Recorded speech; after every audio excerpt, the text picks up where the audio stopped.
Welcome back to the Blindsiders. I am Ben here with Dylan and Brian to talk about a special 2 hour long Blood Moon episode of Survivor 50. It was 2 hours with a little intermission in the middle. I'm talking about that. There's great synergy between The Apprentice and Survivor here. Yeah, Mark Burnett is finally getting his crossover night on television. Yeah. We have 3 players eliminated. I finally lost players from my team by vote out means, and we had the number one player for me off the board in Genevieve, and so we have a lot to talk about here. 3 tribal councils. We have to talk about the twist, kind of preview the layout of the game going forward into the top 14. Where do we want to start? Ooh, Lots happened last night. Yeah, a lot happened. It was a blood moon. It was kind of like the bloodbath in, Catching Fire, or the Hunger Games, where we're losing tons of people immediately once we got this big group together. I think this is just really the epitome of the new era of Survivor. We've been harping on these shortcomings of the twists for a long time. And now this is just like a really, really brutal reminder of 3 people playing otherwise pretty solid games getting sniped because they picked the wrong rock out of a bag. And that's just modern Survivor now.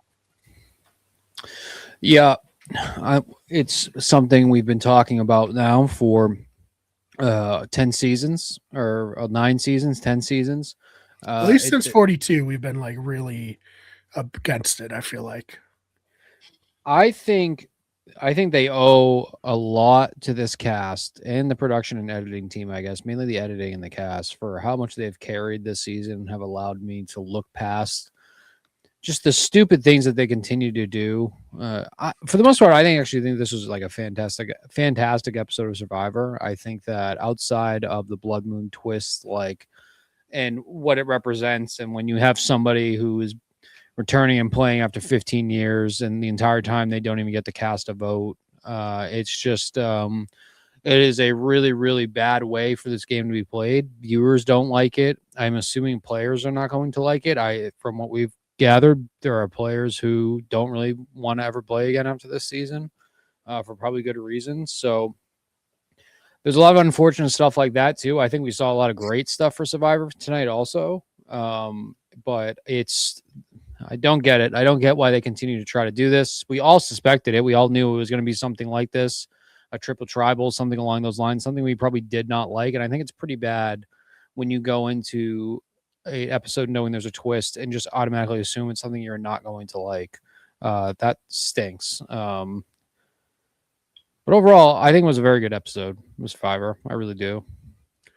Yeah, for new era Survivor, great. Not the classic Survivor, but you know what? At least I worked myself up into convincing myself that there's going to be eliminations via challenge. So when that wasn't the case, I was like, oh, it's not so bad. Yeah, I mean, look, we talked about this last week, kind of previewing our expectation of what this twist was likely to look like. And it was kind of basically what I expected coming in. And the reasons that I outlined why I wasn't going to be a fan of it last week are basically the same. Nothing changed in my mind. And it's the same criticism that we've had about the split tribals they've done in the past and the new era. They've tried to play this up. Jeff, tried to make this seem like it was some huge new twist they were doing that was, game breaking or some historic moment. When realistically, it's exactly the same kind of split tribal they've been doing for the entire new era. It's just they did it with 3 tribes instead of 2. I think you had, like I said, I mentioned Colby. You had Colby coming back after 15 years in his very first tribal that he finally has. How many days in were they? 11, 12, 13, something like 12, that? 12, I think. Yeah. His very first tribal, he still doesn't have a vote. He's beat to hell. Seems like the consensus was he was going to be medevaced, and I don't know if I don't know if they told him they were sending him home to give him a proper send off, or if he asked for that. It seemed like, based on what we got in Tribal and kind of some of the exit interview stuff that Colby has done, it seems like he knew he was leaving the game, and I think maybe he asked them to send him along his way. Regardless, him not having a vote, I've said it before, the number one thing that should be consistent in this game and a guarantee is that you have your vote no matter what. It's kind of like it's really your last ditch chance. And also the shot in the dark. You talk about shot in the dark being literally that, like your last chance to do something. I was screaming at the TV for Coach to play a shot in the dark. I guess that's why I think maybe there was some sort of like agreement or understanding heading into that Tribal that Colby was going home. That's at least my opinion. But I even think on the other side too, where you have, I think the only actual pure Tribal we got where it felt very straightforward. And like, when you look at the history of things, it is what it is in terms of, splitting to these three when you're at like the faux merge. But I think the only actual true real Tribal we got was the vote out of Camilla on that side, because that seemed all like that's the way the cards fell with all this. I think when you go to look at like a player like Genevieve in her time there had found two idols, who is just like, we all agree Genevieve's the most unlucky Survivor player ever. Like, what has happened on this season for her is literally a crime. It should be a crime. And Genevieve is the player that says that she's done with Survivor. I didn't read the actual full quote, but she's done with Survivor. This is the last time she's playing, unless she can play again with her husband on Blood versus Water. Finding two idols and constantly being stuck with, it's almost like with Aubrey, it's almost like the show was manufacturing for her to be voted out here. That's really what it feels like. And the fact that we don't see the rock draws anymore, like, I have a hard time not imagining this Aubrey thing was like manufactured to like be Genevieve's downfall almost, like the way that the season shaped up. I got the tinfoil hat on now. Now that Coach is in danger, like, anything is going to go for me now. The next week of my life is going to be just I'm going to be scanning every scene of that preview for next week to see like if I think that Coach is actually going to go home or not, because I am scared. I am very scared right now. I feel like if it was, I don't know, if it was like a manufactured thing, like, wouldn't it be more entertaining for her shot in the dark to hit and then Joe goes and they can keep this kind of narrative rolling? Like, that felt like it would have been a more fun kind of outcome in terms of the television product. I think it was manufactured in the sense of keeping them together. Like, I think, what was that, 3 straight times they were kept together? Is that what it was? Three straight tribes that they were kept together. I mean, shout out Aubrey. I think we're seeing Aubrey get a little bit of life back in her again. And I think kind of like what's going on there. There are a lot of highlights from this episode from players that we'll talk about. That I think some players had very, very good episodes.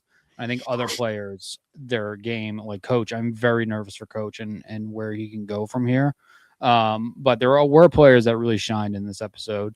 And I wouldn't put Aubrey in like the top 4 or 5 of players that shine here, but I think that Aubrey is starting to come about. I don't know if they're trying to shape up like an Aubrey sort of like real like dug out from the grave all the way back to winning. Like, I don't know if that's the story we're getting up with Aubrey, but I don't think so. I don't think so either, but I think something's got to give with Aubrey, and I don't know if it was the Genevieve storyline. Like, I don't know if that really was like we had that drama leading up to this, and now Aubrey's just going to kind of be in the backseat the rest of the season. I hope not.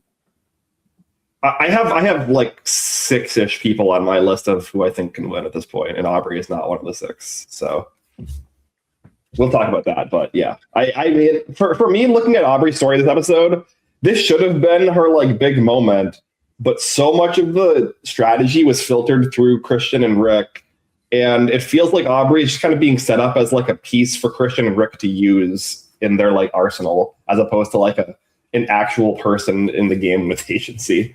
I don't know. Like, her entire storyline through 6 episodes has been about Genevieve, and like Genevieve getting voted out by her now didn't even feel like it was like centered around Aubrey as a decision maker. She was just kind of felt like an appendage. So that to me is like very, like, we're doing edit reading. That to me is indicative. I don't think she's winning. I think she probably goes far, and it's probably like going to be a key part in this like majority alliance is likely to form, but I don't think she's winning. What do you think her reaction was to when after Genevieve left and it cut to Aubrey and she like kind of like whispered under her, she whispered like fuck, like was she talking about like the relief of not playing the idol and making it through that? Was she talking about feeling bad about the Genevieve situation, or was she realizing like maybe once again now we're diving into like if we have any psychiatrists or Yeah, we're doing psychoanalysis here. any sort of like FBI profilers that can figure this out, or was it more so realizing like, oh, I've been so consumed with just wanting to get Genevieve out, now I don't really know where to go from here. I couldn't tell really if it was one of the two. It was one that she was just relieved to get through the tribal and not play the idol, or if it was because she felt bad about the Genevieve thing and her giving her a jacket. I guess it could be both. I just wasn't sure how to read that because they made a point of cutting and showing Christian very upset that she did not play the idol, or I think that he was upset of her not playing the idol. Yeah, I think that it probably was a relief that Genevieve went for Aubrey. I mean, it was very clear from the beginning that they were gunning for one another, and then there was 12 days of just like sitting on that and not like having it actually come to a head. And then it did finally come to a head, and Aubrey emerged victorious and didn't have to play her idol. I'm sure it was like really relieving, you know? Yeah. I don't know. I think there's so much that was kind of hidden from us in terms of like this dynamic. Like I feel like we only kind of really scratched the surface of like what exactly was going on here and like where it kind of started. Like it really felt like that first kind of scene that we saw of them in episode 1 didn't feel like the beginning of the story. Like it felt like we kind of like started on like chapter like 2 or 3, and we like there's a reason they were so cagey with each other. Which I'm confused why that's the case. That's why I am very big. I know I talk about Tyson's podcast a lot. They're very big on you need to have pre-games of returning player season, especially these days, be included in what is talked about within these confessionals and things like that, because it adds so much context to what is going on in the show for that exact reason. Yeah. Like, because I think when we first watched the first episode, and I thought it was very strange how much maybe they don't like each other, but how much Aubrey really didn't seem to like Genevieve. And like, I think that I don't know why this day and age they refuse to not want to include that. It's like it's common knowledge at this point that the pre-gaming happens between all of them. Tyson talks about Q was calling every single person all the time, kept commenting on Stephanie's posts and all that. Like people and like Sandra before, I think Heroes versus Villains or Winners at War, like was calling everybody every day to talk strategy and stuff. Like if it actually does affect the game, something that needs to be discussed when in the context of the game while it's being played. I think if we had the backstory to whatever was going on with Aubrey and Genevieve before, I think it would add emotional weight to the whole thing also. Like I think you make a great point, Ben, that I didn't really necessarily consider too, is that this really doesn't come off as a huge win for Aubrey. It, like you said, this came off more so that it was driven by Christian and it was driven by Devins, and that Aubrey just happened to be that piece. And Genevieve, unfortunately, just happened to be the one that was on that team that they wanted to get out. I think / hope that Aubrey realizes that maybe she has a better chance with the old school alliance, the old school and honor integrity alliance, because numbers wise, they're kind of screwed. I think maybe hopefully that's their way out, is that Aubrey and maybe even Sari are the two that are going to kind of like flip and balance in between those two. Because it does feel like that potentially we're kind of going into a very lopsided merge, which typically when that happens, we don't always have the best post-merge seasons. So I am nervous about that, but I don't know. Maybe that is the outcome of this for Aubrey, is that she realizes that she needs to be someone that plays both sides rather than favoring just going on this side, because I have a hard time imagining Aubrey is going to be the vocal leader of that kind of like new era force group, especially when you have somebody like D who is kind of really driving every vote that she's been involved in. Aubrey is kind of like the enigma of this entire season that we've been trying to figure out from the very beginning of what's going on with her. Because she also just seems miserable. She seems like generally miserable to be on that island. Yeah, I don't know. We'll see. Another thing that came out of this tribal council for me that I was very surprised by was Joe. I mean, I guess this is just like indicative of how Joe plays the game and that he's not really like thinking at that level. But it feels like, the obvious thing for Joe to have done here was to throw a vote on Rick in case the shot in the dark hit. Because it is like saving face with people that you're probably not planning on working with in the next round anyways, really worth like putting your life at on the line at a 1 in 6 chance. Really surprised me that it was a 4-0 vote here, because assuming that the shot in the dark does hit for Genevieve, Joe is just going to go out. So really surprising there. And then as well, I think it was surprising. I guess Rick probably made the correct read that Joe wasn't going to put a vote on him, because then the defensive play from Rick would then be to put a vote on Joe as well and make it a 2-1. So yeah, just a lot of weird kind of play here where everyone was just yeah, we're just gonna hope it doesn't hit, Yeah, I think that Ben, you're totally right, but no way does Joe think about Survivor like that. Yeah, there's just no way. So I'm not surprised this is what Joe did. I think that he's lucky he got through it. And I do want to talk a little bit about, where do we think these lines, we got a lot of talk about it, line in the sand. These tribals are about drawing lines in the sand, like most merge ones are. And it's kind of on one hand, Genevieve and Colby got taken out, and on the other, Camilla got taken out. And I feel like they were victims of this line that's being drawn between. I just want to see, where do you guys think each player is on this side? I think for me it's pretty clear. It's Coach Steph, Jonathan, Joe, Chrissy, and Chrissy as a 5 on one side, and then all the other 9 on the other side. Which is why we can talk about Jonathan's decision here. I think Jonathan made a horrible decision, but we can get through this.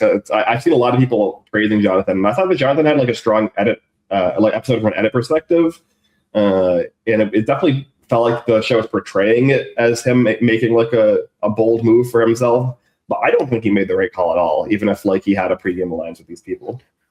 Interesting. I very much disagree. I think if he had gone with Camilla, and I think that we saw in the preview, he gone with Camilla, who's somebody who just blindsided and voted against him in the previous tribal that they were in together, rather than take Chrissy, who he's been with, Chrissy, who he has not been with Chrissy.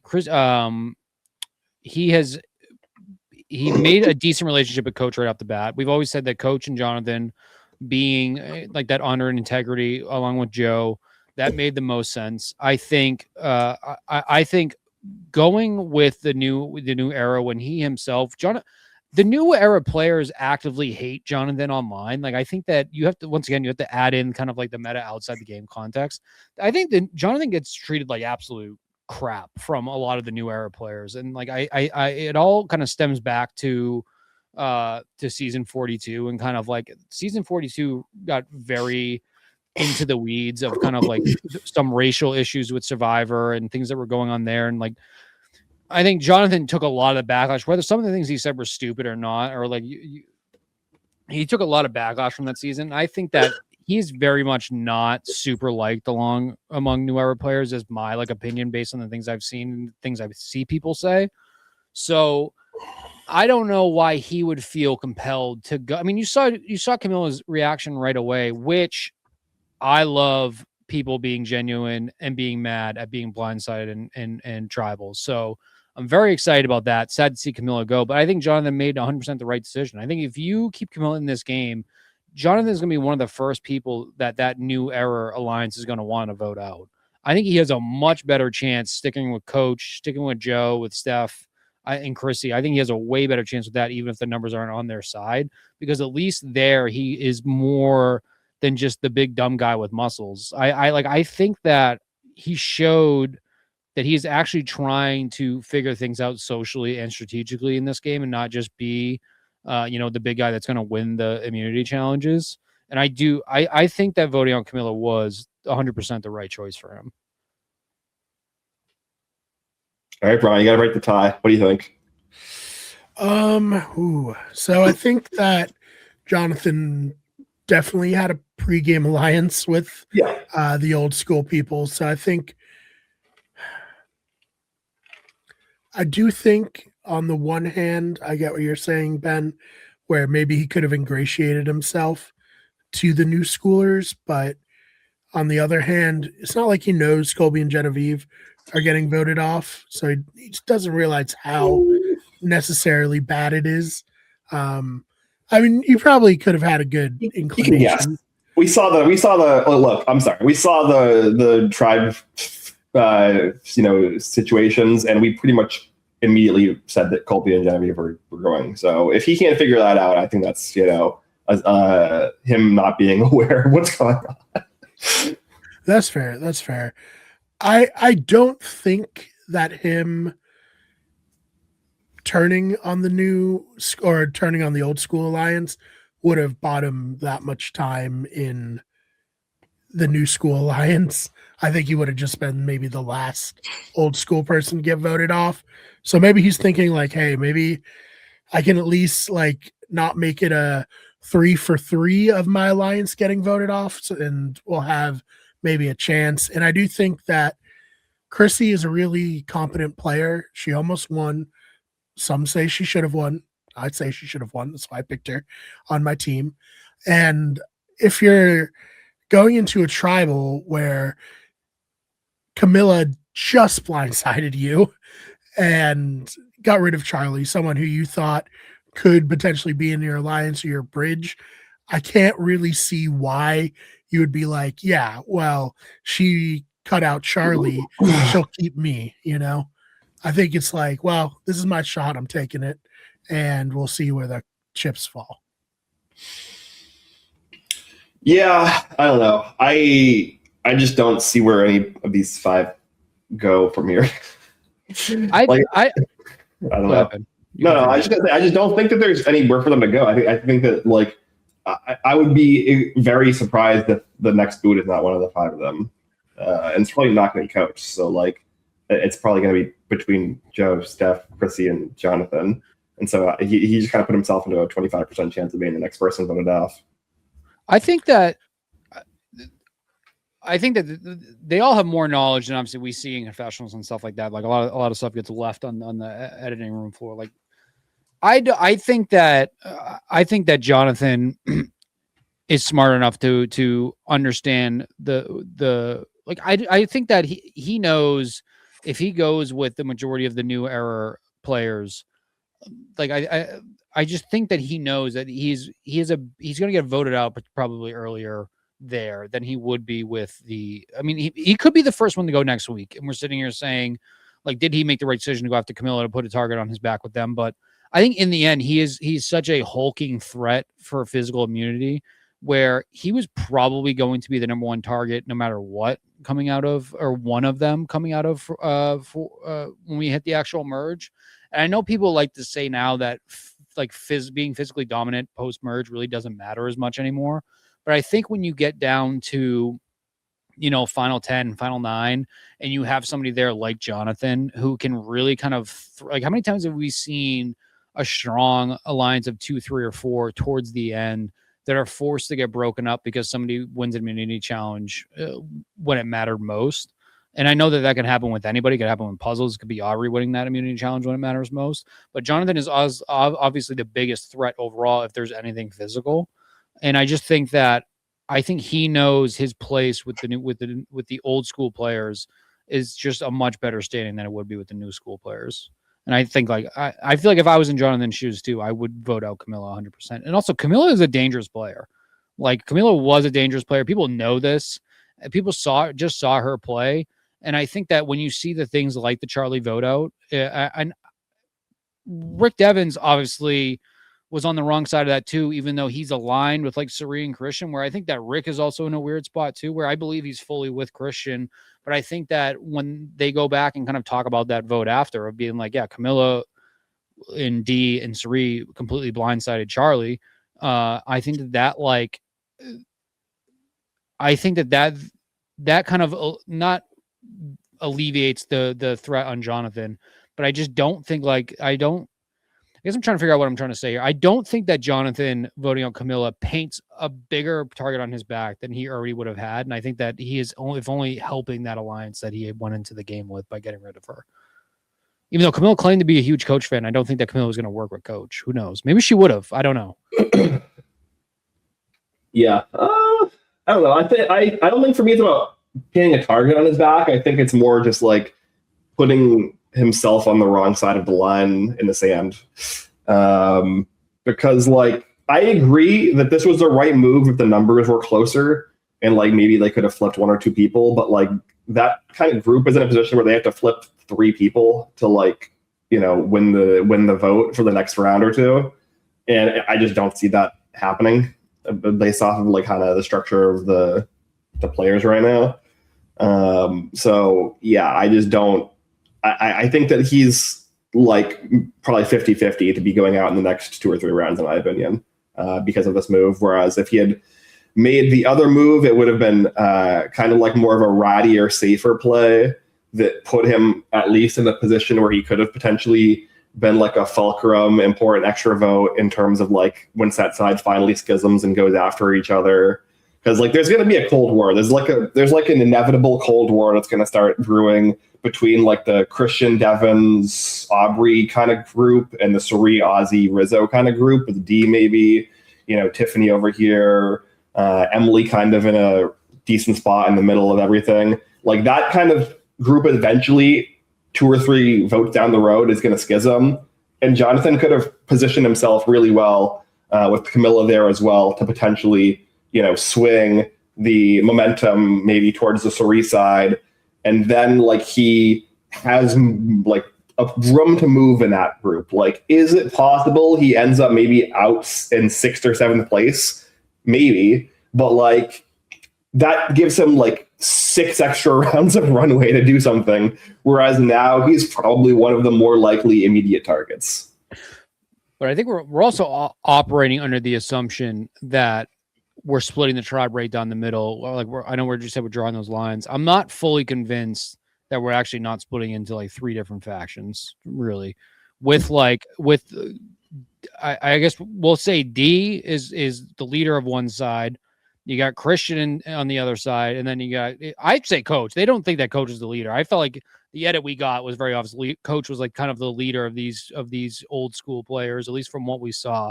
So I think when you look at the 3 factions of like D, Coach, Christian, and Christian obviously has Devens, Emily, seemingly Ozzy now, and then you assume that D has Tiffany, D has, I guess we can say Rizzo is kind of throwing in there with D, if you're assuming that Sari is kind of in that D faction than everybody else we talked about on our side. So I feel like more so what you said, I really like you saying like the Cold War. I feel like it all is going to come down, and we've seen like these voting blocks happen before. And it's, if anything, it's more and more common sort of in the newer era, but it became super common, obviously, in the middle to older new age seasons or new school seasons.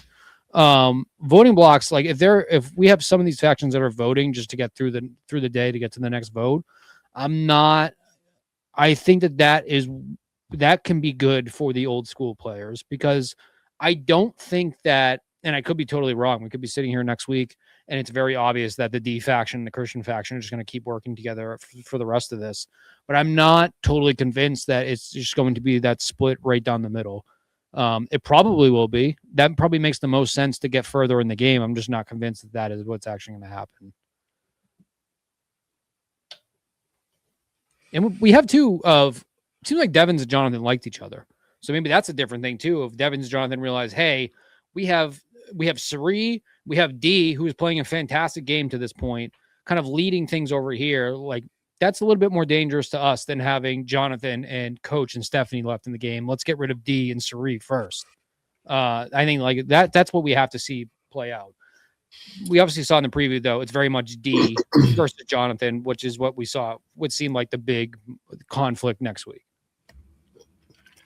Yeah, I will see. I think that at Final 14, we're looking at like who's an easy consensus boot, and I'm looking at like a Joe or a Jonathan right now. That's like what that would be for me. I have to make a prediction. I don't know. What are your thoughts, Brian? I don't know if Jonathan could have bought goodwill. I don't know. I think it really depends on if D was there instead of Camilla. Maybe he goes with it because it seems like they were at least open to working with one another again. But yeah, I just don't know. I just don't know if Jonathan had any way to break into this new school alliance. And, you know, I think he's always going to be a giant target just because of who he is, and how, you know, scary he is in immunity challenges. So I guess we'll see. On the other hand, is like Jonathan that good at Survivor? Like, are you afraid of Jonathan in the way that you might be afraid of these other 13 players? I don't know. Yeah. Well, I mean, to be fair, Jonathan's not very great in individual immunities. You know, even like look at the one to last night, right? Like he was one of the first people out because it was like a that challenge especially, he was never gonna. Yeah, but like those are the kind of individual immunities that we get in the new era a lot of times. It's like a very like kind of endurance balance kind of stuff, puzzles even. Like a lot of that stuff is like not really up his alley. Like he's definitely more of a like tribal immunity, you know, get through like, you know, kind of muscle through this obstacle course and then like, you know, play a throwing kind of circus game at the end, right? Like he's more like that kind of a skill set, as opposed to like, I'd say the new era individual immunities are not really tailored towards his body type, historically. So I'm looking at, he won one immunity. It was uncomfortably numb, which I think is that, the one that you're like, it's the Christian Memorial Challenge, you know. Yeah, which I was actually surprised he won that because that didn't seem like a challenge that would have been made for him either. Yeah, and you even think of like Get a Grip, right? Which is like, you know, a challenge that is kind of very strength heavy. It's also balanced around body weight, and I don't know how his strength to weight ratio compares to other players on this cast. So we'll see. I don't think he's a big threat at all. I think that my fear for him is that he would be like a very easy kind of consensus boot to get through these like 14, because like we literally have 14 people left, right? Like if we were at like 11, like maybe he would be kind of able to sneak through a little bit more. But like, especially these large merges, the early boots are very frequently like kind of consensus boots that people just are trying to want to like yada yada over a couple of rounds before they start actually playing the game. And that just feels like a really easy spot for him or somebody like a Joe to fall into right now. Right. I have a hard time seeing Jonathan win the game. I just think that Jonathan, and it's kind of been the theme of the season, everybody wants to improve themselves and prove what they did the previous times. Genevieve really almost literally did not get the opportunity to because the game was just taken away from her. But I think like I am still in this episode, I consider if we have like a MVPs for this episode, I probably give Jonathan like a silver or bronze medal for what he did in this episode. I feel like that it's just I feel like we didn't see the gears turning for Jonathan like this in season 42, where he like his confessionals, he was saying a lot of the right things, and I think that regardless of whether you think the Camilla vote out was right or not, I think the way that he navigated that before Tribal was well done for Jonathan. So he did impress me in this episode. Chrissy impressed me more, and I would like to talk about Chrissy a lot more. But Jonathan did impress me. Yeah, no, like if we're looking at strategy for this episode alone, I mean, like there was a lot of there wasn't a ton of like really complicated strategy going on. Like there was some like kind of interesting social maneuvering, especially when they were all on the same beach together and we got the scene of them, everyone kind of sharing information and secrets with each other. But like, you know, we had two people basically not play the game at all. And then we had three tribal councils, and like 2.5 of them were extremely straightforward with like not a lot of like real social or strategic maneuvering required for them. So yeah, I think it was an easy episode for him to kind of stand out. See, I don't like how you said that. I feel like that diminishes giving Jonathan his props. I'm just going to still say I thought that a lot of the stuff he was saying was good in terms of like you said in his confessionals, like the I have to, honor integrity isn't going to win the game. Like I have to make moves. I think making a move at the final 17 is not how you win Survivor, as we saw, I guess, with Camilla last week with the move against Charlie, right? Like that's good to form an alliance and like get a threat out, but like nobody's going to vote for you to win because of something that you did at the final 17. Like that's just how it is. So it's much better to kind of set yourself up socially into a solid position. You are right. And also when these events happen, these blood moon, these split up of the faux merges, like I think a lot of it is can I survive past this and make the actual merge so I can be on tribal council if I don't. So yeah, no, I definitely I get what you're saying. I did think Chrissy came alive a little bit in this episode. Obviously, a lot of pushback about edits for females. Tiffany, we got a lot of Tiffany in this episode. Being Tiffany, not a whole lot of strategic gameplay from Tiffany, but we saw Tiffany being fun and funny. That was great. Chrissy got much more airtime. Probably, I think they both probably got more confessional airtime in this episode than they had pretty much probably the entire season up to this point. Chrissy flipping through this, getting Jonathan.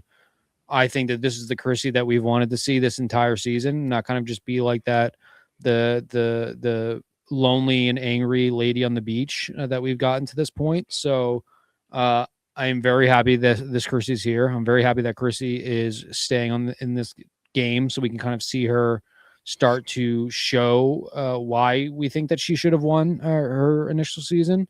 So I am very happy about that. I think that she got a very favorable edit, and I think that the things we saw with her talking to Jonathan, who was the other person on that? Was it Steph, right? Steph was the other person. I think that what we got from her and kind of seeing her come to life and fight for her life, I think that was great. And I think the transition from her talking to Camilla and just being like, please don't make me cry, or whatever she said, I want to go to my own terms, or whatever she said, kind of building up that maybe she'll play the shot in the dark.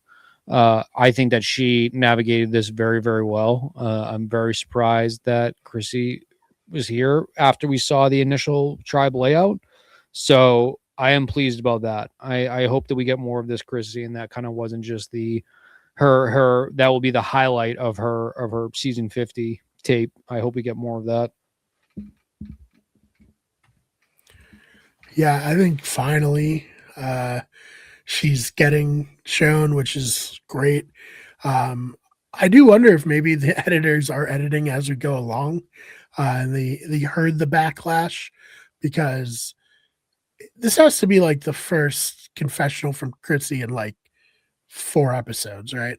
Like, I mean, it wouldn't like surprise me, I guess, given the content we got in this episode, but I don't think they are. I think it's probably just a coincidence. Yeah. I don't know. Well, I'm happy. Obviously, she's on my team. I'm happy to see her play. I thought, she played well. I liked her playing possum and pretending to give up and then coming alive. That was very fun.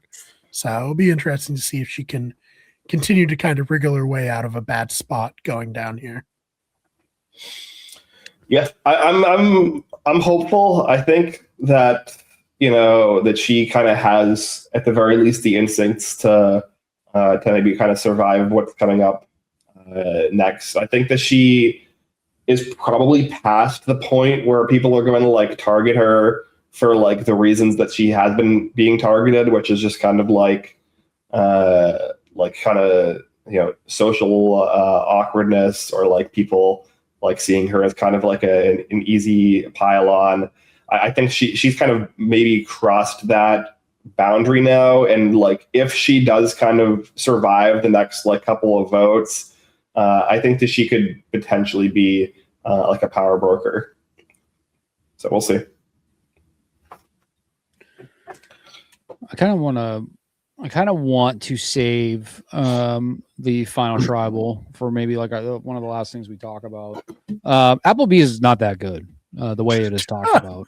I know, like did Applebee's on that beach? Whoa. What if you want to sponsor us, Dylan? We can't be slandering beloved chain restaurants. Potatoes.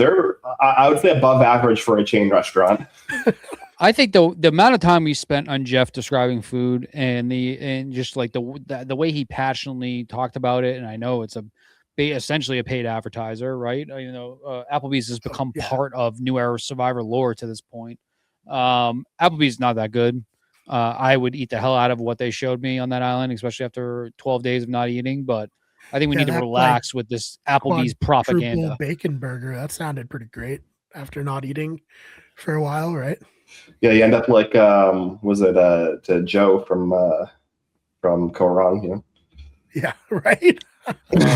He ate so much meat, he literally just had to go. He had to go bye-byes. Mm-hmm. Yeah. No, yeah, he did. You know what? Applebee's got their money's worth for this, I think. I'm a Chili's guy. If I'm gonna eat at a chain restaurant, it's gonna be Chili's. So I don't have any disdain for Applebee's, certainly, but I don't have tons. I'm no Liz Wilcox, let's put it that way. But I do want to try their shark scorpion bowl thing. That looks pretty refreshing. The shark attack, whatever it's called. What's up, Daryl? Daryl back. The only other thing I really want to talk about, I guess, before we get to that other tribe, Ozzy, Rizzo, really didn't get a whole lot of them in this episode. Obviously, I think both are. Rizzo especially has impressed me a lot. Very popular to hate Rizzo online right now. People hate him. Like this, once again, Survivor fandom is very, very weird. I feel like Rizzo, and a lot of times, should be a player that's very celebrated, and I think that he's playing a surprisingly maybe top 5 game Rizzo right now is too much like the average Survivor super fan, and many Survivor super fans don't really like to have like self-hating their mirror shown to them, you know. Which if Rizzo, I think Rizzo, if you're talking about super fans, has been by far the coolest like super fan we've had in the game in terms of like actual gameplay and what he does, because it was so tiring those early 40s seasons of like everybody being a super fan and everybody trying to like meta play the game, and everybody talking about how at home they did this challenge and this challenge, and they knew which challenges we were getting. They the whole hourglass era is, I feel like, what those first 2, 3, 4 seasons of the 40s should be called, because I hated that super fan. It was tired. It was boring. It was like the same thing. We were getting the same people cast in each season. I think somebody with Rizzo who has like actual personality, even if it is kind of like that brain rot online personality, he's having fun, but he loves the game and wants to play it. And I think that he's playing it very well. I think he should be way more celebrated than he is. And he's just like, he became popular to hate on, which I get that. Those like, what is that current generation? Gen Z? Zoomers. They are, some of them are just like, you can't hold a conversation with them. And I get why that's like annoying. Like I said, that whole brain rot kind of like talk. But I think Rizzo needs to really start getting more respect among fandom. I think Rizzo is playing a fantastic game so far. Way better game than I thought he was going to be able to play heading into this season, immediately after playing his own season and becoming in kind of an unknown commodity to everybody else. I am like very, very happy. He's aligned himself with Suri, which we've talked about before. Typically, people who align themselves with Suri make out very, very good in their seasons. And really, it kind of seems like that alone has become its own faction of Ozzy, Suri, Rizzo. I'm just not sure if Ozzy is more committed to the Christian side of that, or if he's more committed to the Suri side of that.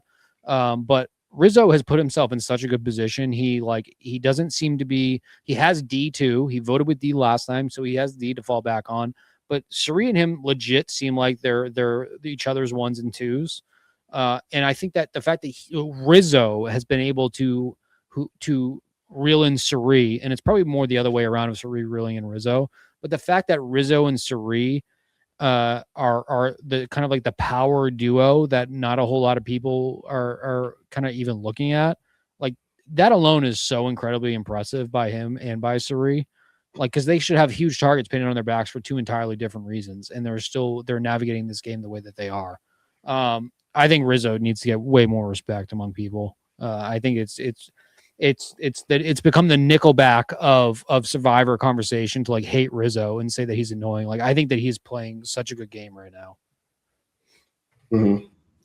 Yeah, I mean, agree. I think that Rizzo is probably, again, like you said, at the top 3 to 5 for me right now in terms of who I think is likely to win the season. It's just, which is a huge surprise coming in. Like, I was extremely high on Rizzo's game in 49, and I was like very excited to see him come in. But I was definitely like skeptical of whether or not he would be able to kind of like hang here, especially with the unknown quantity situation. But no, yeah, he's definitely playing one of the best games in the season right now by far. Shout out Brian Wong. Brian Wong, big Rizzo hater. I like to think we're Rizzo's strongest soldiers on this podcast. We've been pretty high on him from the word go, and he's playing great. So sucks for everyone who dislikes him because pretty sure he's going to be here for a while. Which we've been fighting this battle now for an entire year, basically. We've been doing it for 6+ months now of defending Rizzo. Rizzo's a good player. Rizzo is most likely going to be in multiple more Survivor seasons, hopefully, if we have other players come back, if he doesn't win this season. The Riz God is, whether you love it or hate it, is the face of New Era Survivor at this moment. So I think that we need to fall in line and treat him with a little bit more respect. I think you can not like him. Carolyn.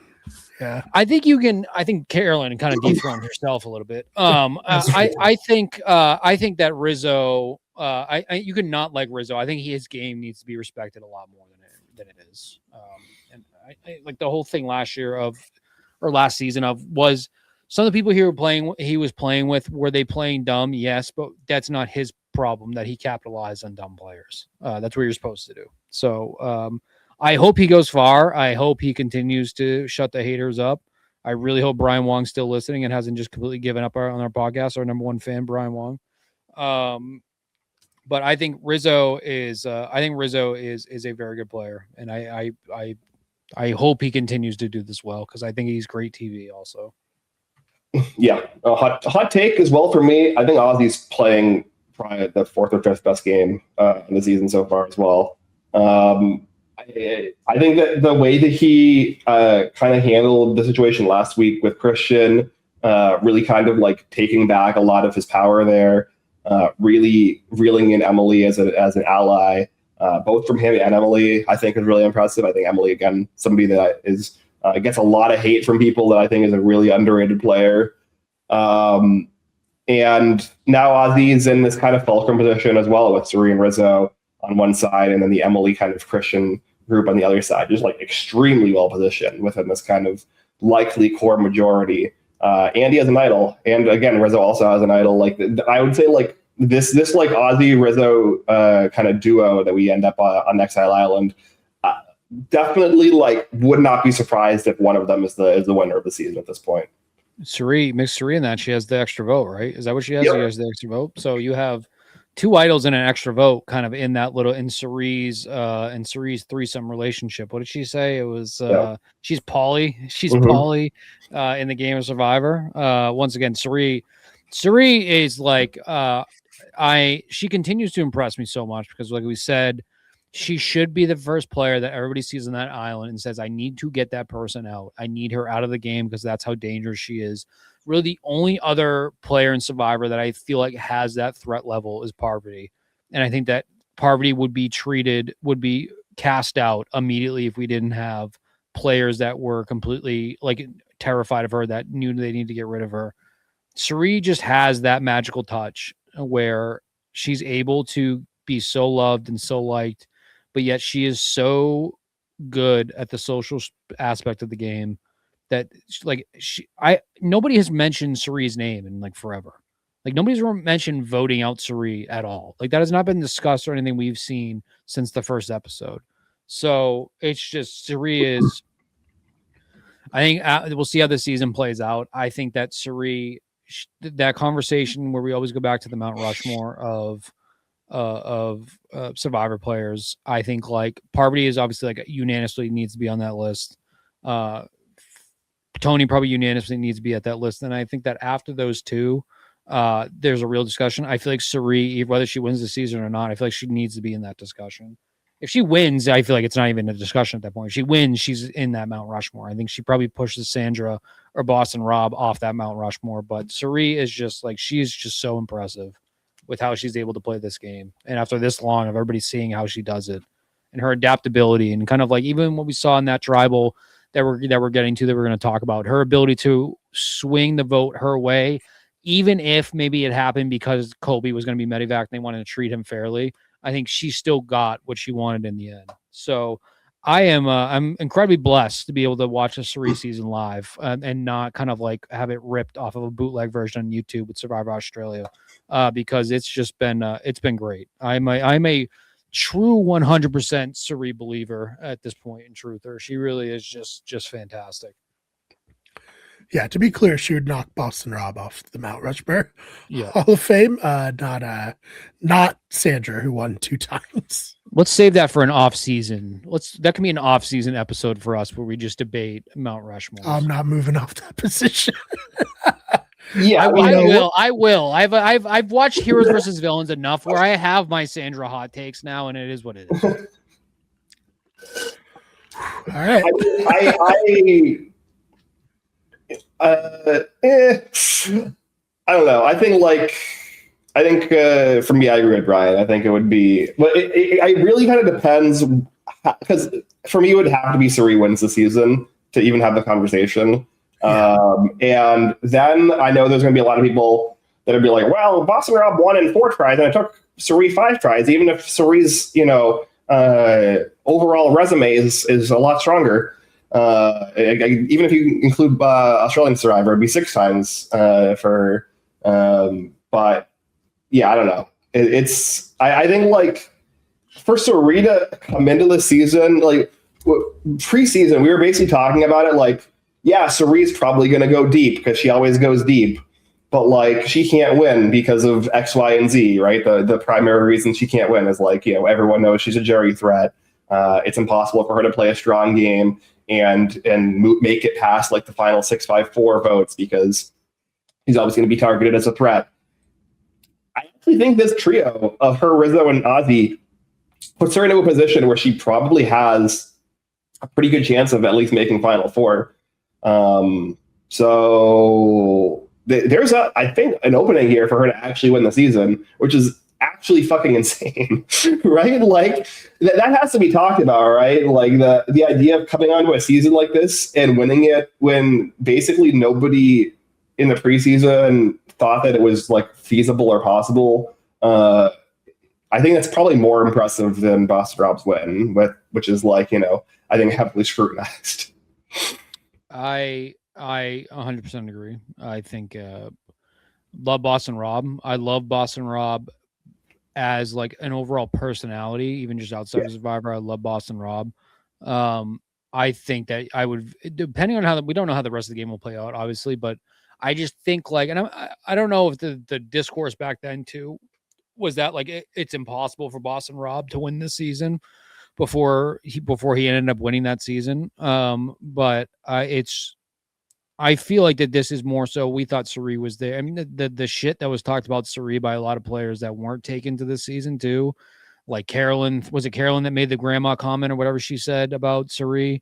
They're getting the grandmas out to the island or whatever it was. Like, I think her winning here would be, there's nobody in this game I want to win more than Coach, but I think a Ceri win and the fact that we'd be able to witness that and kind of just the impact that would have overall in Survivor history, it's tough not to want to root for that to happen too. It's not like Ceri is as some like villain or something like that. It's like Suri is probably one of the most unanimously beloved players in Survivor history. That just would be really, really special. And it would kind of cap off what we saw in this tribal too, of like that celebration of old school Survivor, those old school players kind of like, I think that's the one really cool thing that we're getting in here. And is I think the game gets removed a lot. And we saw in this tribal too, of like, especially with D, D's been very emotional in the season, even from outside the Zach Brown stuff. I think D has probably dealt with a lot of not scrutiny. I think D has probably dealt with a lot of pressure heading into this season. Not only is she playing with a bunch of legends, but she's a winner who's probably going to have who has a serious target on her back.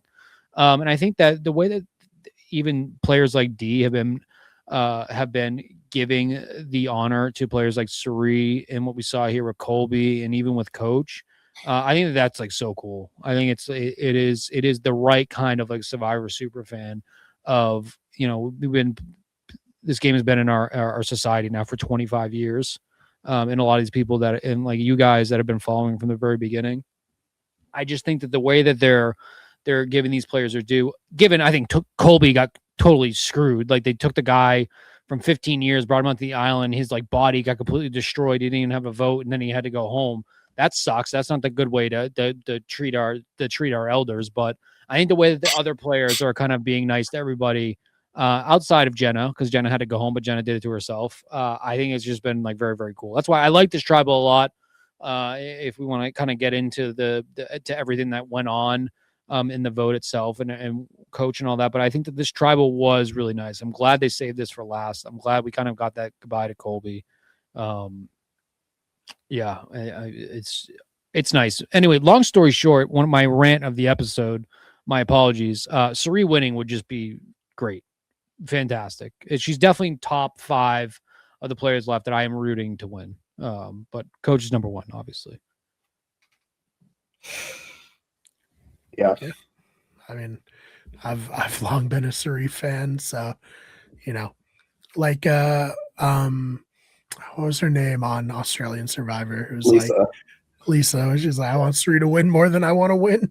Yeah. Like same, so real.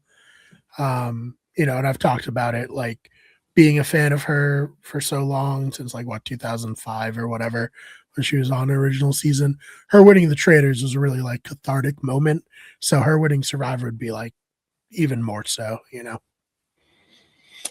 100%. I mean, look, I'll throw a little bit early or before the season started. I was like really, bemoaning that I thought that this was going to be like a new era stomp everyone situation, kind of similar to like a Winners at War vibe, where like the more recent winners and Winners at War is kind of threw out everyone from before like 25. And that hasn't been the case. We have right now 8 non-new era players and 6 new era players left. 4 out of the 6 pre-HVV players that are still here. It's definitely like a fairly even, and if anything, probably more favored towards like the older / like mid-era players that are the ones kind of like holding the positions together right now. So I'm very very happy that that's the case. Yeah, Coach was not, impressed by the old school players on Winners at War. And you know what? I think they really came to play. Even Jenna, who went out first, at least she went out swinging. The funniest moment of the entire episode is when D went to talk to Coach. And they're talking about Colby and goes, yeah, that guy sucks. He can't do anything.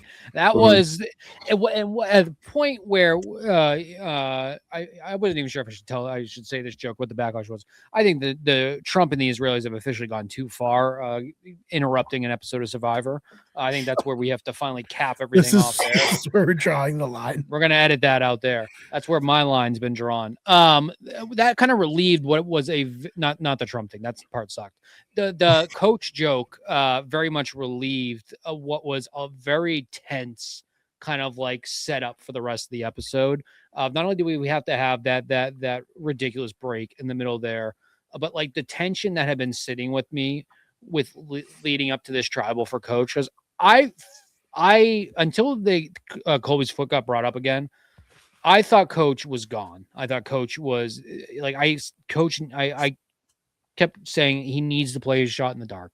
Like, he needs to play his shot in the dark. He needs to do it. But that joke was hilarious. It was like the perfect edit, perfect coach. It was that was very, very funny. Yeah, I think I guess it really goes to show the perception versus what we're getting, where people thought that Colby was the bigger leader of that. One thing I am surprised about, we've heard a lot about Colby's injuries here, which seemed bad. He hyperextended his toes, I guess, tore a ligament, and then punctured his foot, which caused an infection. So I don't know if Colby was a little bit like, hey, if it's got to be one of us, it's okay if it's me, because I don't know if he was long for the game otherwise, unfortunately. Yeah, I think that definitely for me softens it a little bit, because like this is going to now be 2 for 2 for the season of people who lost their votes immediately going home at the first opportunity on the tribal where they don't have a vote, which is not that uncommon in the new era. It's happened quite a lot, in fact, which is why a part of why losing your vote is stupid. Because I made a whole video about it. You can check that out on the Blindsiders YouTube channel. Yeah, which is it creates very boring scenarios where it's very obvious it's the person who lost their vote went home. Not even from a fairness perspective, it just creates boring gameplay. But I do think the vote, him having lost his vote, probably played a very little role in shout out Justin, our pizza boy.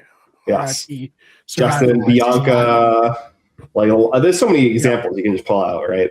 It was Kevin, was that the name? I can't remember his name, but there's examples. There's many examples in the new era of people having lost their vote, and that being a significant reason why them or a very close ally went home.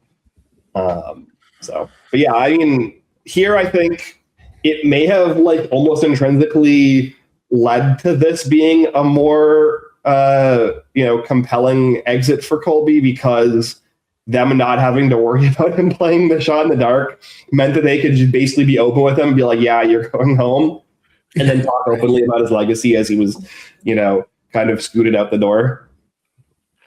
Which I did actually appreciate it, because it allowed Colby to kind of talk through his Survivor experience as a whole, which I thought was a really nice way to send him off into the sunset, I think he needed it.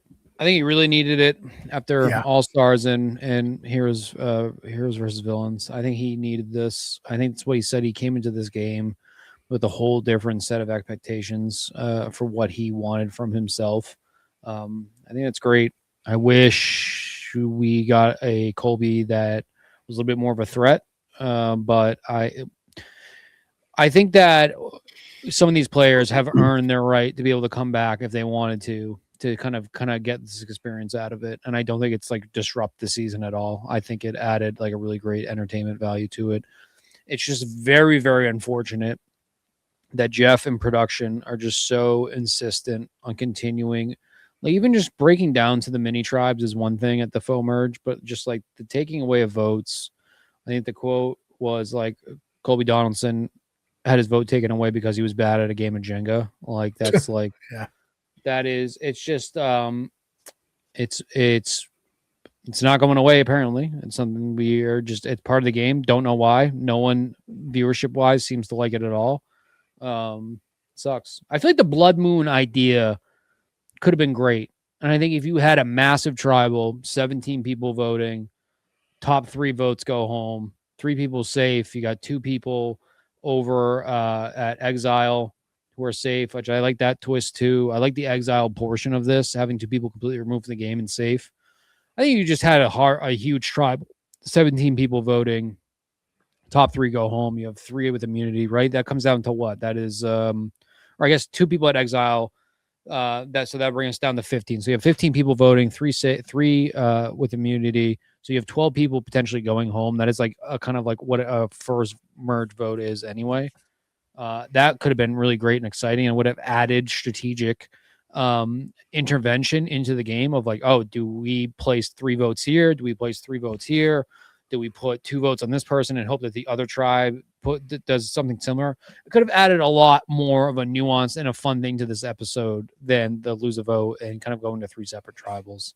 But it literally feels like we're just talking into the void at this point in production, and Jeff do not care. Yeah, he's not listening to us. We've been complaining about it for years. Jeff even just it's just like just the entire fandom, like they see these things, they read it, and like they just don't care. Like have they made some go ahead. I've listened to the On Fire podcast. He's surrounded by yes men.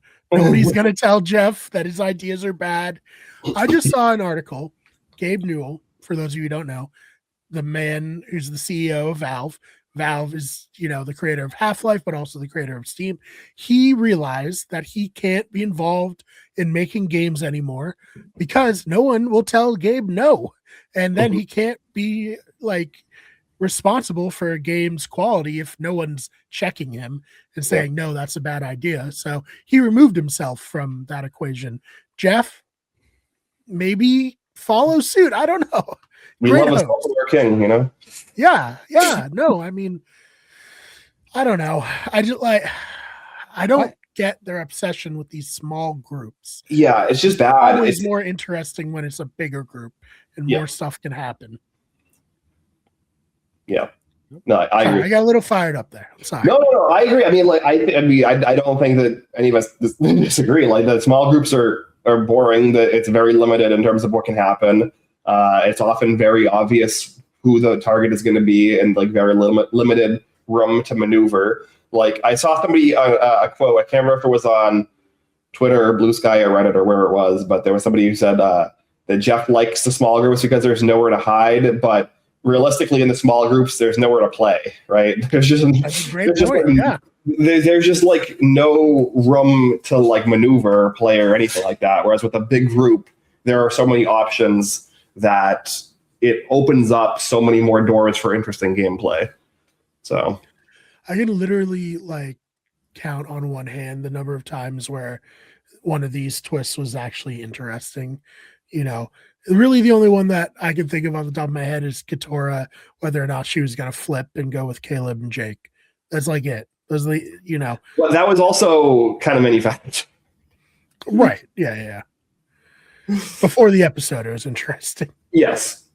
Every other time, it's just obviously this is who's going to go. From the second you draw rocks, you might as well just let this person, see the door. And Genevieve even said it. When she drew the rock, she knew that it was over unless she won that challenge. Yeah, I'm trying to find her exact quote of I think Entertainment Weekly asked her what her reaction was to the Blood Moon twist, and when she saw the tribe that she was going to be going to tribal council with, she said, I look down at the color of my rock, I look at the other people's rocks around me, and I look up and see Aubrey looking at me just smirking. So I think Genevieve knew she was done for. Yeah. Hey, at least we had a shot in the dark played when they should have played it. True. That is always something to applaud. Even if it is incredibly rare that we get an actual you are safe. I did when she played it. I did give a little yes, let's go, and then it was not safe, and I was like, oh well. I guess I don't want to. I have my thoughts on Coach, but I guess my final thought on Genevieve really is she is someone that I completely understand if she doesn't want to play again, because I think her first outing, I think it didn't sit too well with her. I think mentally and emotionally, to kind of how the game she played, the way she was perceived, and clearly she came into this season with huge expectations for herself. And I just think to have the game completely ripped away from you, to look at you when you look at on paper of where she was sitting, where she was locked in with Kyle, who we all agree Kyle was playing very good to start. She was locked in with Kyle. She was locked in with Q. She was locked in with Colby and Steph. Colby loses his vote. Q loses his vote, right? Kyle goes out on Medivac. She finds 2 idols. She loses 2 idols. And she's stuck with Aubrey 3 straight swaps. Literally, I cannot think of anybody else that had a worse time if you're not counting people getting parasites and burning their hands and all that, like while they're actively on an island, I don't think you could have a worse time and worse luck than that. So yeah, in the new era, before it was Justin for me. Shout out to him again. But yeah, now it's Genevieve. Yeah, and we calculated the odds for Justin, and it was very, very low. But I do think that like still even more things went for Genevieve. It was literally every single time there was like goes one way or another. One way is good for Genevieve, one way is bad. It went bad every time. It's crazy. Yep, it's just it sucks. I hope we see Genevieve in D&D terms. Or yes, it's like that's called a critical fail. Critical fail. Yeah. Just 5 in a row. Or it's having a DM that does not want you to succeed. Too. Yeah, they put like an SR-15 monster in you when you're like level 6 or something. Yeah. Where you need to roll a 28 wisdom to not take 100 damage. That is what just happened to Genevieve. Mm-hmm. It sucks. We all love Genevieve. That's the big thing about this. Or we all love Colby because Colby's just an OG. Colby is one of, in terms of top 10 players. Australia was a Spare Monday buff. Impacts to the game. My Here's Where's Villains buff is going to be here for that watch party. I am wearing it. Yes. See Colby, Camilla, who we all were super high on and loved, and then Jen, who I think we were all, obviously Ben, you took her first. I think Brian or myself are going to take her top 2 rounds no matter what. Very unfortunate. Sucks. There's no two ways about it. Yeah, and Camilla's one of my favorite players of the last few years too. So I was disappointed, not just because she's on my team, but just because I really enjoy her on the show. Yeah. And she also went out pretty quiet. Like there was a lot of this felt more like a Tiffany versus Chrissy kind of scenario with Jonathan in the middle, and like there were elements of Camilla, and like obviously Camilla got a lot of focus last week in terms of the show kind of painting her as a swing vote, even if she wasn't necessarily really a swing vote. Really like not. We didn't get a ton at all from Camilla this season, which is disappointing because a lot of the confessionals that we got in 48 from her, especially, were top notch, and obviously like one of the probably top 10 to 15 players in the new era. So really disappointing. Yep. I am not quite burning down the house though for Genevieve and Camilla. I was about to throw up last night when I saw where Coach ended up with the tribe. Not only that, I was going to throw up when I saw that if he had just hung on for probably about 30 seconds more, he would have beat D and had immunity potentially. Once again, shout out D. I think we can spend more time on D in another episode because I think she's going to get far more highlight coming up. It's kind of like the consensus, at least I think, right? If D wins this season, she's instantly in like GOAT talk, or at the very least, she is in the Mount Rushmore discussion. She's in the conversation for sure. We'll have a talk. If D wins the season, we'll for sure have a talk if she's where she kind of ranks. For me, D has set herself up just by circumstances of whatever has happened with Kyle and Savannah. She is the best player of the new era based on how she's navigated this season so far. I am very, very impressed by D. I am rooting for her to go very far. Once again, I'm not rooting for anybody to win this season more than I'm rooting for a coach to win this season. I've said from the very jump, getting a 2-time winner to win this season and seeing that live would be great for Survivor. It would be really fun to watch.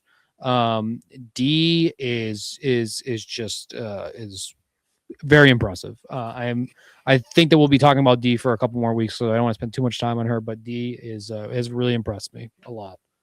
Yeah. Best winner of the new era. Like, she's just awesome. Really big fan of hers. I put an asterisk because Kyle getting medevaced, and then I put an asterisk. That's fair. Savannah had pretty horrible odds stacked against her. But we all agreed D was probably potentially the number 1 target heading into the season, and she's set herself up really well. I thought she was completely dead in the water. Yeah. So very impressive. It feels very not vindicating because it's not like we were some sort of like huge like D truthers. Like I think everybody knew D was a good winner. It's just it's nice to see that wasn't a fluke, that D is that good. Mm-hmm. Yeah, I mean, she made the jury. Like, that's great, Yeah. I've been extremely, vocal. I think, even when after 48, when we were having the like D versus Kyle discussion, I was like pretty firmly on the D is the best player of the new era side of the argument. I love Kyle too. I think Kyle also demonstrated, like, I think he comes out of the season with his stock having improved, even though he went out in episode 1. Just because of how well positioned he seemed to have been. Although, given how ill-fated that alliance ends up being, maybe wouldn't have ended up working out for him. Maybe it's probably best for the best that he went out and for his legacy. But yeah, no, D is phenomenal. Like, she's, we even see like in the interaction with Coach, where Coach says the joke with the foot in the mouth and all that, right? Like Coach is like, yeah, I kind of forgot that like D is like a really good player, and I can't be doing shit like this with her. So yeah, that's awesome. I guess to finally get on to Coach, to wrap this up. Coach thing, one of two things. I've said to myself from the start, Coach would not be high on this season unless he goes far, and Coach has been nothing but praising the season, saying it's the best season ever. We had the whole NDA thing. Coach doesn't sign NDAs. Coach does his own thing. Coach has been very happy, been very spunky since this kind of watching him on social media since the season came out. He posted a little bit of a ha he April Fool's, saying that goodbye to his survivor career. I saw it after the episode aired. Thank God. First mishap of Coach this season, which I feel like he's gotten a very strong edit from the little that we've seen of him to this point. With D, I feel like it was very with him. I forget exactly what he said. I forget what he said to D to do the whole foot in the mouth thing.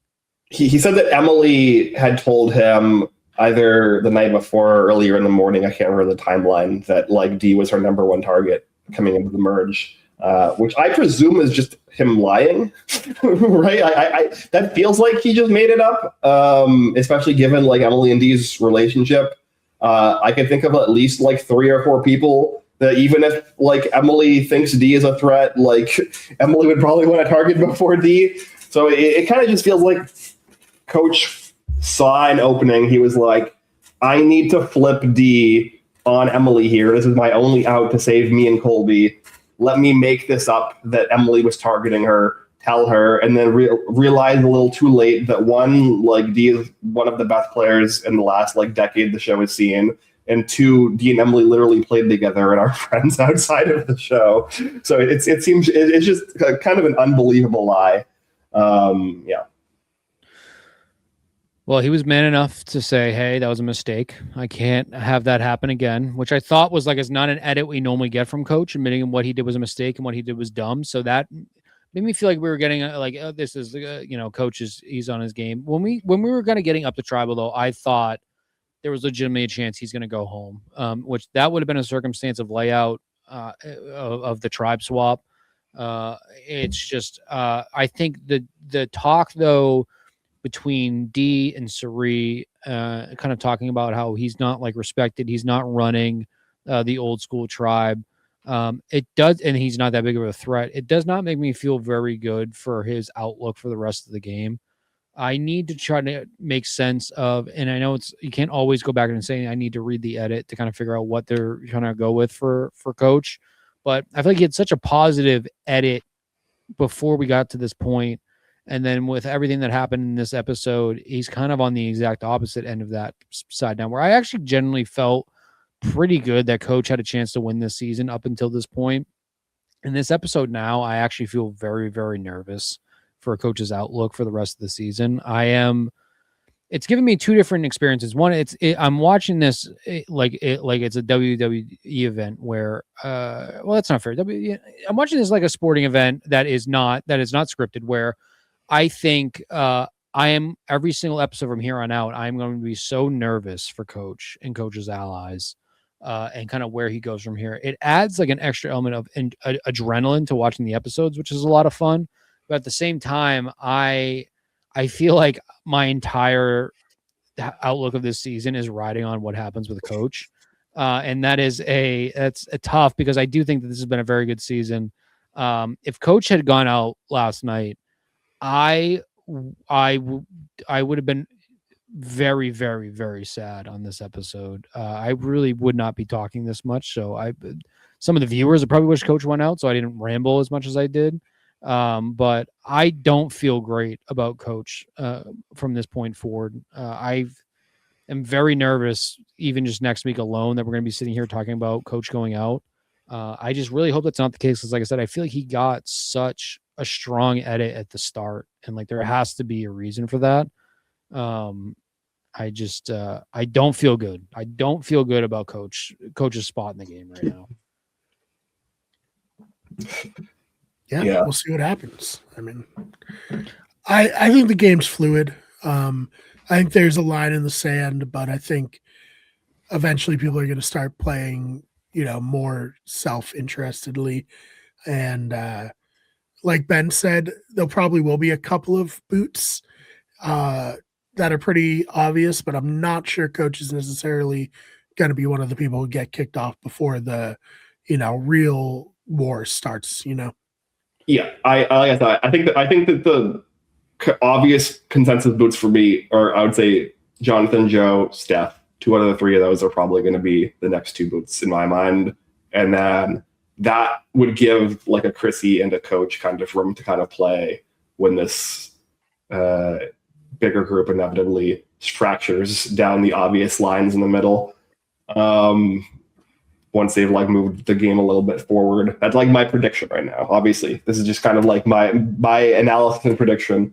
But I agree with Dylan's worry. I don't think Coach is winning the season. I think he'll probably be a pretty major strategic player in the post-merge. I think he's going to be like a probably go deep. I could see him top 7-6, but like I don't think he's winning at this point.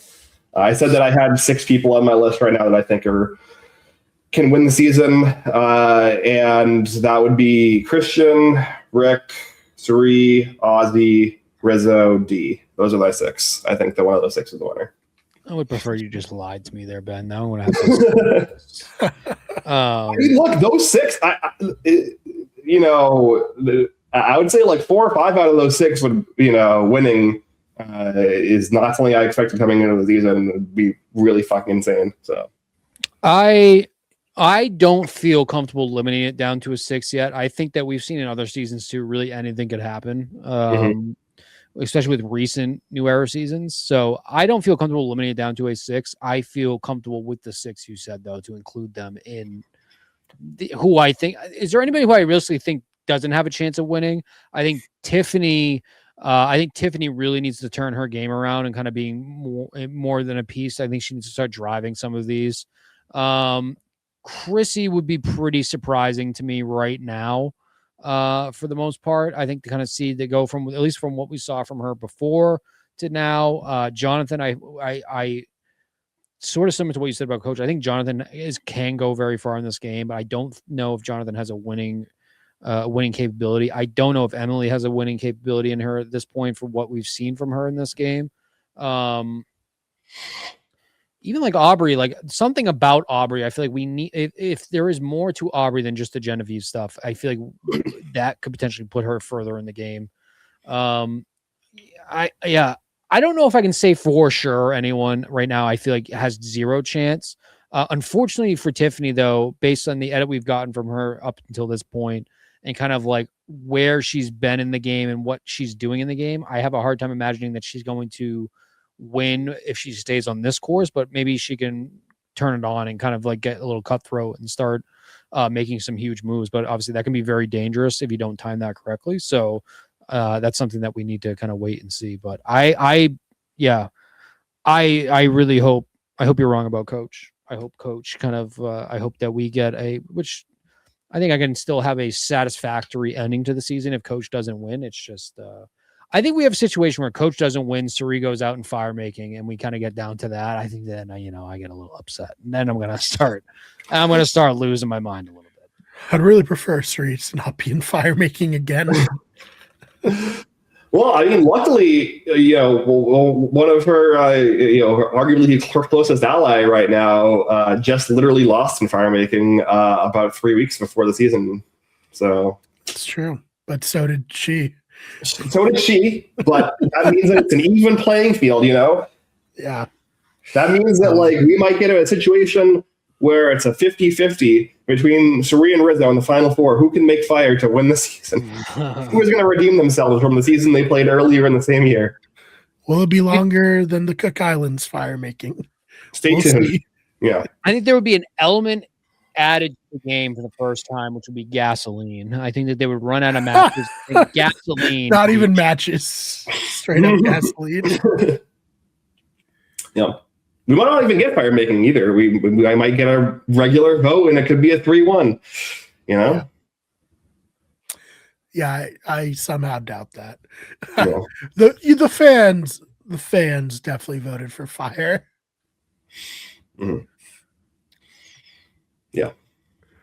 I don't know. We'll see. I hope that it's not forced fire making, but I'm not holding my breath. Yeah. Well, anything else before we get out of here?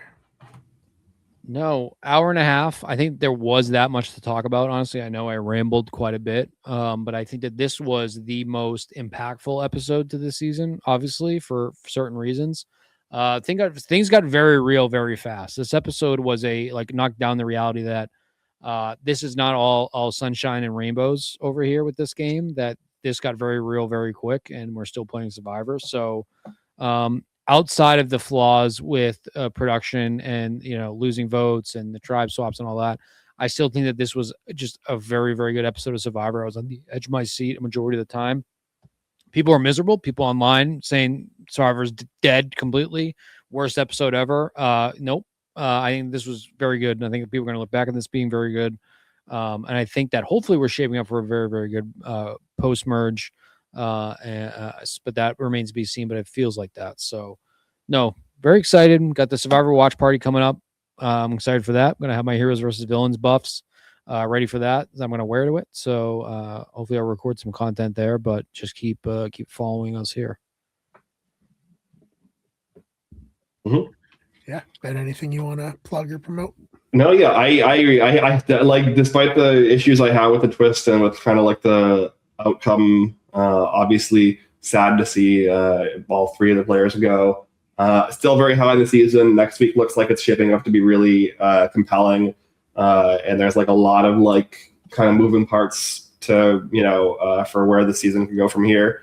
A lot of really interesting players still playing really hard. So yeah, still very excited to see where the season goes. It's still, I'm still very high on it, despite some of the issues. And yeah, been really excited to continue to watch House of Villains season 3 and Extracted. The Extracted season 2 finale is, next Monday. So I've been enjoying that more than I thought I would. So yeah. Cool. Well, Daryl, Brent, everyone in the chat, thank you so much for stopping by. Other than that, check out the main channel, Wicked Everything. Or just put a new video out today about if Warhorse Studios is the right studio to make a Lord of the Rings game, as has been rumored. So definitely check that out if you're into video games. We also have Those Fake Nerds, where we cover nerd and pop culture news, and Wicked Sports, where we cover sports news. Thank you so much for checking this one out, and we will see you in the next one.